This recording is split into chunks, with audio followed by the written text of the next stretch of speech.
Let's talk about a guy who probably is accustomed to losing, though, because he's been a Giant for quite a while. Wow. Wow. I went there. I did. And that's Darius Slayton. The man is up for a big award here. And here I am kind of like giving a slight diss in this. But yeah, Darius Slayton's been nominated for the Walter Payton Man of the Year award. Of course, obviously that award named after the late Bears running back Walter Payton. For anybody who may be too young to have ever seen this man play, by all means, go onto YouTube and search Walter Payton. Go onto TikTok and search Walter Payton. Whatever video thing you want to watch, just search Walter Payton. The man was absolutely amazing. One of the best running backs I've ever seen play the game. I still my favorite still Barry. I can't help myself, but he's definitely in my top 5 that I was blessed to see play in my lifetime there. The NFL listed as saying the award recognizes an NFL player for outstanding community service activities off the field as well as excellence on the field, and they say it's considered the most prestigious in the NFL. Which I'm sorry, I still say the MVP is more precision. I'll take if I have a choice between Walter Payton Man of the Year and the MVP. I'm taking MVP. I'm sorry. 100%. Yeah, I'll take the Super Bowl trophy, the MVP, and the Super Bowl MVP trophy over that. It's the fourth most prestigious to me. Absolutely. I'm such a jerk. I know it. I'm just happy that the NFL still gave the Giants a nominee for this, because it does also say for excellence on the field as well, which is a very tough criteria for New York Giants. I'm just saying, like that's not easy to find someone who's doing good on the field right now. But Slayton, all kidding aside, like Slayton's a great guy, and anybody who watches this show on a regular basis knows that I'm a huge Slayton fan.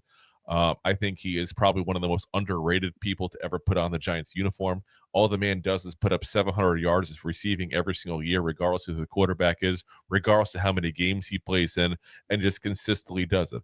But he's also been a great guy off the field as well. So he's involved with a lot of charities and the community events, including the Left Hand, Right Hand Foundation that he founded back in 2022. Like, the guy has made it part of his thing to go ahead and just be part of the community and try to get back something there, Now, what that is, by the way, for those who are not familiar with it there, because I wasn't familiar, to be honest, till today when I heard about this.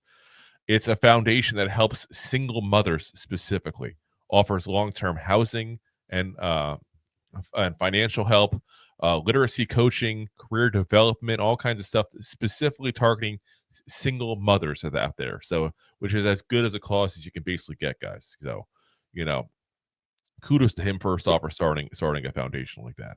Now, for being nominated, automatically, each nominee gets $55,000 to the charity of their choice. Whoever wins gets $256,000 to give to the charity of their choice. Now, for those doing the math, again, I love doing the math, Rob. You know this. I did the math on this. That's just over $2 million in donations the NFL is going to hand out with this. Now, those who watch on a regular basis know I'm quite the cynic. I can't help myself. I point out things that maybe I shouldn't. But $2 million is what like a third string quarterback gets. I'm sorry. That is nothing, NFL. You are slacking. I'm being serious right now. Like, you are goddamn slacking. You are a multi-billion-dollar enterprise. This is a tax break that you're probably just saving on taxes anyway by doing. Like, don't get me wrong. It's great that they're highlighting people within the NFL that are doing great things in their community. I'm just got to call out the NFL in the process too and say, stop being cheap and give some real money. Yeah, 55,000. It's like, it's nice. It's really nice, but yeah, like you said. Yeah, like that's ridiculous. Like you spend more money on that in your practice squad than you do on the stop. Like, don't like it's ridiculous. You buy more bottles of water with that than anything else at that point. Like, it's ridiculous. Like $2 million turtles fell. 2 million, practice squad is about 5 million. So yeah, like it's just now the revenue. I'm looking it up right now. The revenue that the NFL had in 2023, $20.24 billion. Think about that. This is 0.002. Yeah. It's less than that even. This is like such a small percentage of what they make. And I'm not saying they got to give all their money away. I'm not trying to suggest that the NFL become a full-on charity themselves. But guys, you can do better than $2 million. I'm sorry. I got to call it out. Anyway, As I get my little sidetrack there. Slayton's comments there after being told he was nominated. He said, "It's hard to even put into words. It's not something that I saw coming at all. Even as a kid, you see all these things the players do, and you never know." Andre Whitworth won in 21, and I remember he got up there and was telling a story about one of his last years in the league. He said a guy came up to him and said, "I was one of these kids at the Boys and Girls Clubs, and I made it big. To me, that's the ultimate. There's not really much you can do in your career or anything that would top that. Having someone come up to you and say, 'You inspired me, and here I am.' Even if it wasn't the NFL, that would be the biggest accomplishment in the world." And then he was asked more and said, "I think the award speaks to itself. That's why I think it's a tremendous honor to be part of it. I'm very grateful and humbled that I was selected." And he says, "Obviously, football is not forever, but as long as I'm able to, I will do my best to continue to do the things that we've done and continue to find new things, new ways to help people, new people to help. As long as you're able, you should help, you should give, you should try to help other people do better, those type of things. That will always be something that's part of my life." Guys, why are we not looking to re-sign this man? Seriously. Like, am I crazy? Like, No, I love Slayton. I love like, Slayton. what does this man have to do? Does he have to give like free drinks at every bar in the New York area? Like, what the hell? Wouldn't hurt Slayton if you're listening. I'm just saying, like, I feel like Giants, and listen, this is the Giants and Giants fans, I feel like never give this man enough credit. Again, 700 yards consistently every single year. Let's be honest. In 2022, Brian Dable did not want to use this man. He was inactive for the first game. Didn't even get a single catch the second game. Barely got on the field. Say he was barely taking snaps. He's forced his way on. They draft Hyatt trying to replace the man, and he just keeps beating Hyatt out because Hyatt's just not that good. It's a whole separate issue. But it's like, when is this man going to get the respect he deserves? Because it's really, really sad. Am I crazy? I mean, Drew, I know, Rob, I know you agree with me. Drew, what's your thoughts on, Slayton, and as far as his place in, Giants lore, for lack of a better term there? Slayton has definitely been disrespected for the last couple of years, in my opinion. He, like you said, he puts up the yards consistently every year. The problem is with Slayton is that he's had to kind of play the wide receiver one role a lot of the times, but I think he really flourishes in a wide receiver two role. And the guy is just such a nice guy. And, he's dealt with all the adversity from fans, from the team not giving him the type of contract he originally wanted. All these things. This guy is a 5th-round pick. Yep. And he's had to almost put the offense on his back for so many times. And even when they had Galladay, and Galladay was doing nothing.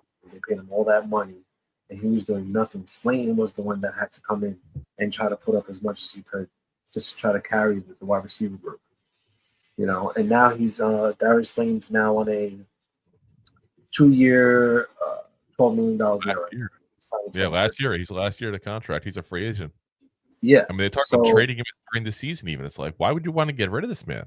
This is the guy you should want around Neighbors as much as possible. Exactly. 100%. I think a leader. Yes. I think he's a great. Let some of that rub off on Neighbors. Like, Neighbors is the pasta and he's the parm on the grater here. Like, let's go here. Like, more Parmesan, please. I'm just saying, like.